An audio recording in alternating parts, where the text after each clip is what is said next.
এক গ্রাম্য লোক আল্লাহর নবীর কাছে এসে বলছে, হে মুহাম্মদ, সাদা সিধা মুসলমান, হাসরের ময়দানে নাকি বিচার হবে? কহ হবে তো। বিচার করবে কেডা? আল্লাহ। কেডা? আল্লাহ। আল্লাহ? হ্যাঁ। এই যে ডাকি যে সবসময় উনি, কহ উনি বিচার করবে। এই বৃদ্ধ লোক কয়, তো তাইলে আর অসুবিধা কি? গ্রাম্য লোকটা আল্লাহ রসুল, তাইলে মোহাম্মদ সমস্যাটা কি? আর আমারও তো আরো কয়েকজনে ভয় লাগাইলো, বিরাট বিচার আচার হইব। আমি আরো চিন্তায় করলাম কেডা না কেডা বিচার নেয়।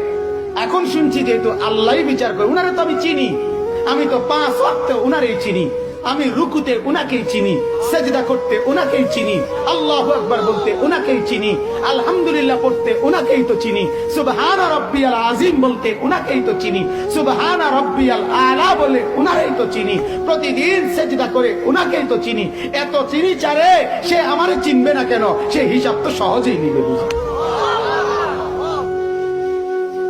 হ্যাঁ, এজন্য মুমিনের মরতেই অসুবিধা কি? মুমিনের বাঁচতেই সমস্যা কি? কথা বলেন না কেন?